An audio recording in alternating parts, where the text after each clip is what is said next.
यह वीडियो सिर्फ आपके मनोरंजन के लिए बनाया गया है। इसका किसी व्यक्ति विशेष से कोई संबंध नहीं है। हमारा उद्देश्य किसी के भी भावनाओं को ठेस पहुंचाना नहीं है।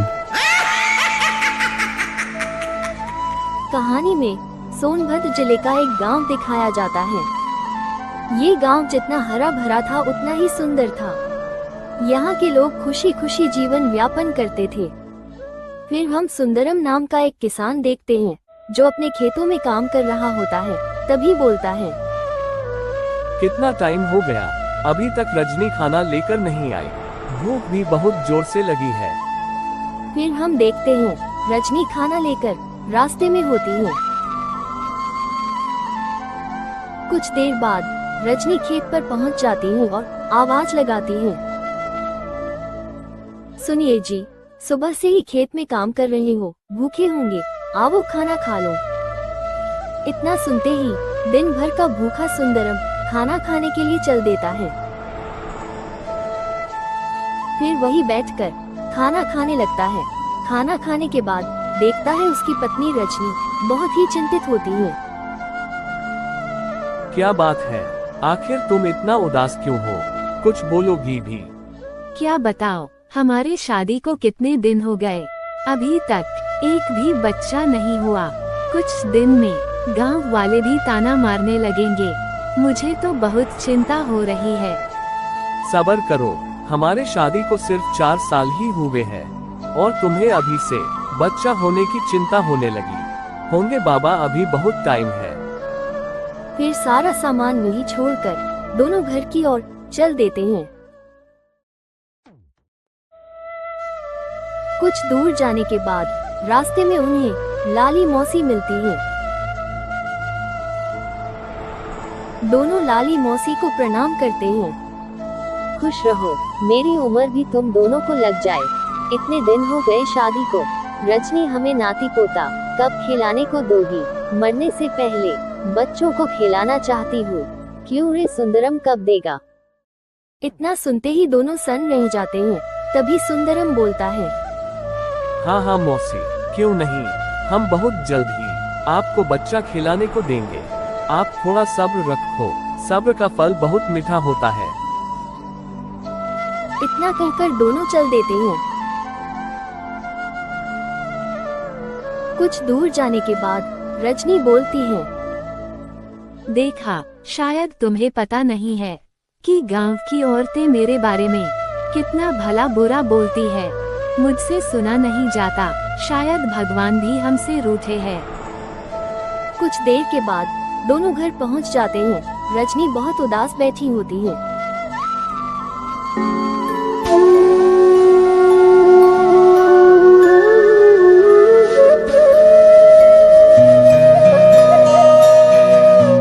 हाथ जोड़कर भगवान का ध्यान लगाती है और बोलती है, हे प्रभु, बिना कुछ बोले ही आप भक्तों के मन की बात जान जाते हैं। फिर मेरी कष्ट आप क्यों नहीं हर पा रहे हैं? प्लीज आप मेरी मदद करो। फिर हमें आसमान में एक परी तेजी से उड़ती हुई दिखती है।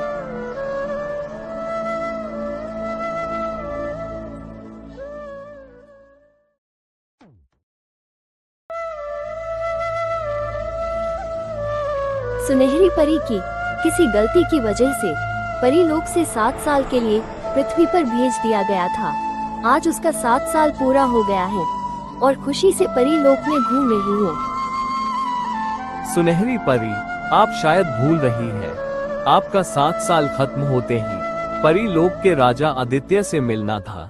उनसे मिले बिना आप परीलोक में नहीं घूम सकती। आप बार बार परीलोक का नियम तोड़ रही है। विष्णु भगवान की बातें सुनकर सुनहरी परी वहां से परीलोक के राजा आदित्य से मिलने चल देती है।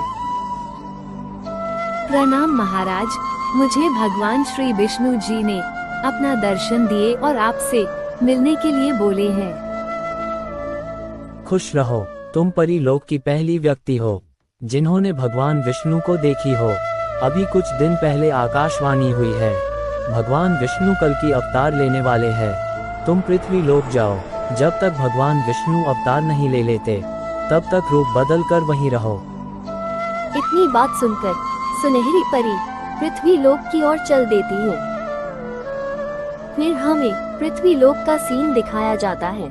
रागिनी भोजन बनाने जाती हैं। घर में सूखी लकड़ियां नहीं होती, तभी सुंदरम से बोलती हैं। सुनिए जी, घर में लकड़ियाँ नहीं है, आप जाइए जंगल से सूखी सूखी लकड़ियाँ ले आइए। फिर सुंदरम कुल्हाड़ी लेकर जंगल से लकड़ी लेने चल देता है। कुछ दूर जंगल में जाने के बाद सुंदरम को एक साधु महर्षि दिखते हैं। पास जाकर सुंदरम बोलता है। प्रणाम मुनिवर, मैं बहुत कष्ट में हूँ। आपके पास बहुत आशा और विश्वास के साथ आया हूँ कि आप मेरी कष्ट दूर करेंगे। प्रभु आप पर कृपा बनाए रखे, आप चिंता ना करें। आपके घर बहुत ही जल्द एक दिव्य बच्चे का जन्म होने वाला है। बच्चे का जन्म होते ही आपका सारा कष्ट दूर हो जाएगा।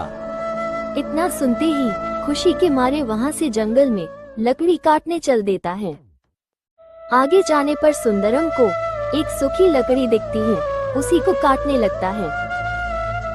कुछ देर बाद लकड़ी काटकर एक गट्ठर बांध देता है और फिर वहाँ से लकड़ी लेकर गांव की ओर चल देता है। सुंदरम लकड़ी लेकर कुछ दूर जाता है, तभी उसके पीछे से एक बड़ा सांप निकलता है। सुंदरम के पीछे पीछे सांप जाने लगता है, तभी बीच में सुनहरी परी आ जाती है और बोलती है, चले जाओ यहाँ से, वरना अपनी शक्तियों से तुम्हें यही भस्म कर दूंगी। फिर घर जाकर सुंदरम अपने पत्नी से साधु महर्षि की सारी बात बता देता है। तभी रजनी बोलती है, हे प्रभु, आप मुझ गरीब और लाचार दुखियारी की प्रार्थना सुन लिए। मैं आपकी जीवन भर आभारी रहूंगी। फिर हम रात के समय जंगल में कुछ डाकुओं को आपस में बात करते हुए देखते हैं। सरदार, उन लोगों को गांव में गए बहुत देर हो गई है, वो लोग क्यों नहीं आए? सरदार इंतजार करो, वो लोग बहुत ही जल्द आएंगे। आज हम लोग ये गांव लुटकर किसी और गांव में चले जाएंगे। हे शापित दुनिया की रानी, मैंने पृथ्वी पर सभी जगह खोज की, पर आपने जैसा बच्चा बताई थी वैसा बच्चा मुझे नहीं मिला। कृपया आप मेरी मार्गदर्शन करें ताकि इस पत्थर की मूर्ति से आपको आजाद कर पाऊं। मैं कई 100 वर्षों से यहाँ पर कैद हूँ, प्रतिशोध की ज्वाला में धधक रही हूँ कि कब इस पत्थर की मूर्ति से आजाद हो जाओ, फिर परी लोक के सभी परियों को तबाह कर दूं। मैं सुनहरी परी को नहीं छोड़ूंगी, उसने मुझे धोखा दिया है। इतना कहने के बाद चुड़ैल वहाँ से उड़कर चली जाती है। फिर हम पृथ्वी लोक का सीन देखते हैं। अनूप और रेखा दोनों दोस्त होते हैं और साइकिल लेकर घर की ओर जा रहे होते हैं। तभी रेखा बोलती है, देखो, बातों ही बातों में मेरी घर आ गया और पता भी नहीं चला। तुमसे बात करके अच्छा लगा। ठीक है, कल मिलते हैं, बाय बाय। इतना कहकर रेखा चली जाती है। फिर अनूप भी जाने लगता है।